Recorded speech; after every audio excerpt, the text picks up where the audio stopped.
For more on how policies around COVID-19 vaccinations and travel restrictions are playing out in the world of sports, I'm joined by Mike Bako. He's the sports editor for thedailynational.com. Welcome again in 2022. Always good to see you. So get us up to speed in terms of the latest on tennis star Djokovic and the events that are unfolding around the Australian Open. Sure. Well, at this point, right now, he is eligible to play. As we've been hearing, there's a lot of going back and forth from a perception standpoint, from a scientific standpoint, from a legal standpoint. Were the documents that he presented true? Was he infected with the virus on the 16th?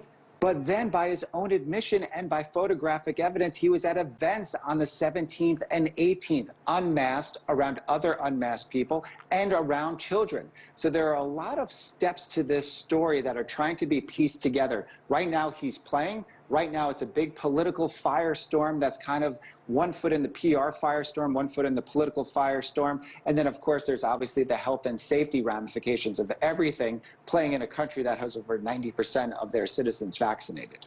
I mean, what does this really do to these sporting environments when you have this idea that there could be perhaps one rule for some, while others who aren't able to travel or be with their families are having to be subject to these mandates? Sure. I mean, if it was Mike Bako, 162nd ranked player in the world, this would not even be a story because they wouldn't even be entertaining this. But when you have one of the all-time players, one of the all-time champions, one of the players that has dominated the tournament there, you make these dispensations for them. There's a lot of money on the line here when it comes to sponsorships, when it comes to ratings. There's a lot of things that are built into this. And right now, they're weighing the idea of, is it more important for him to play and to try to win another unprecedented title? Is it more important to hold to the standards that so many people have had to be under for so many months and years now? And then certainly just the other players. Will other players come out and say something about this? Other prominent players. We've not really seen it in the NBA or in the NHL where vaccinations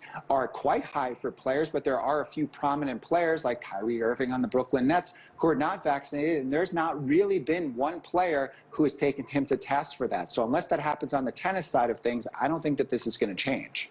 And as you mentioned, some of these issues with some players, especially in the U.S., if you have to be vaccinated in one state versus not in others, I mean, how are various sports leagues really managing these COVID cases and vaccinations? Well, right now, it's an interesting stat. The NBA just put out that over 70% of their players have a booster vaccine. So that's a pretty high number. Coming into this season, the NHL only had 4 players that were completely unvaccinated. They still don't have their booster statistics out. So when it comes to what the NBA is doing, what the NHL is doing, they're really making it quite punitive for players that are not vaccinated, that are not boosted, to come back out of health and safety protocols quicker, to have different sorts of rules when they're on the road in terms of where they can and can't go, who they can associate with outside of the arena. So those are some of the motivating factors that the league tried to instill at the beginning of this season to make as many players vaccinated as possible. But you did mention that one player. There is a prominent NBA player, Kyrie Irving, on the Brooklyn Nets, who is not able to play in New York, not only for his home team, the Nets, but also when he plays at Madison Square Garden against the Knicks. But he is able to play around the rest of the country. So he is only playing road games, if you could believe it. So obviously with some people testing positive, needing time to come back, what are the NBA and some of these other leagues doing to really ensure that players can still continue, that the season can still continue? We've seen some of these short-term contracts for unsigned players just to sort of fill in the spots. Yeah, so the NHL took an interesting tack. They actually went on pause. They just had COVID rip through so many teams that they were not able to have those short-term contracts, and they were just overall concerned about the entire health of the league. So they, at the end of the year, they went on a pause. Now they've come back and they still have had some positive tests here and there, but not as rampant as it was in December. If you looked at the NBA in December leading up to their marquee Christmas Day games and even after, you had 6, 7, 8 players on a team, sometimes even the coaches and the support staff who were going into health and safety protocols, players being called up out of the developmental league, free agents. The Boston Celtics found Joe Johnson, a former NBA veteran. He's 40-plus years old to come back and play for a couple of games. Right now in the NBA, you're seeing this wave that has gone through the players somewhat subsided. So there are still players, prominent players in the health and safety protocols. Right now, you've actually seen that trickle down into the coaching ranks. And right now, there are a good deal of coaches, head coaches and assistant coaches that are in those health and safety protocols. It seems like the NBA, it's behind them. We may see that in just regular everyday life if we see how the curves are going. So that's something to keep in mind. The NBA kind of beyond that curve, still some players. Now it's on to the coaches, and the NHL went on pause, seemed to have worked, but even as recently as a couple days ago, 1 or 2 games had to be postponed. And now to another league, the NFL, a potential change of venue in the cards for America's Super Bowl. What's happening there, and what are the alternatives looking like? Potential change of the Super Bowl venue. The new stadium, SoFi Stadium in LA, $5 billion stadium. When you just say the words $5 billion and potential move, you could just take out the potential word and just say it's not moving. There would have to be some major spikes in cases, even beyond the huge spikes that they have right now to move this game. There's too much money on the line. They do probably have some backups because you never know. There needs to be contingency plans for natural disasters, other types of events. So the NFL always has a backup plan in case.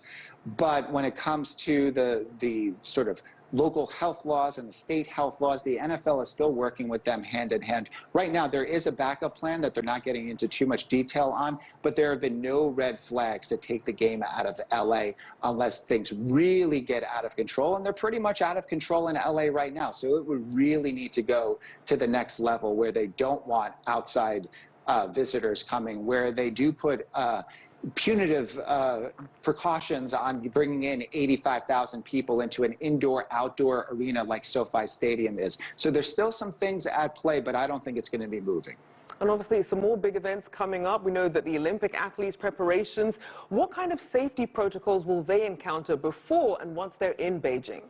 Well, if you want to go to the Beijing Olympics, you better be vaccinated. Otherwise, you're going to be put into a 21-day self-isolation quarantine. So this is not the type of quarantine where you could still go out for a walk, you could still go to the park if there's no one around. This is you are in a room by yourself getting meals delivered to you for 21 days. If you're a world-class athlete, I could think of nothing that would ruin your preparations for the biggest event that you plan for every 4 years than having to go into self-quarantine for 21 days. So the main precautions right now are everyone in Beijing, they are trying to get a test done on them. They've done a closed-loop system around the Olympic Village and closed off all of the Olympic venues right now. So what they are trying to do is have people come into almost a zero-COVID environment and to keep it that way. Well, looking forward to and hoping for a healthy Olympic Games. Thank you so much. Mike Bako there, sports editor for thedailynational.com.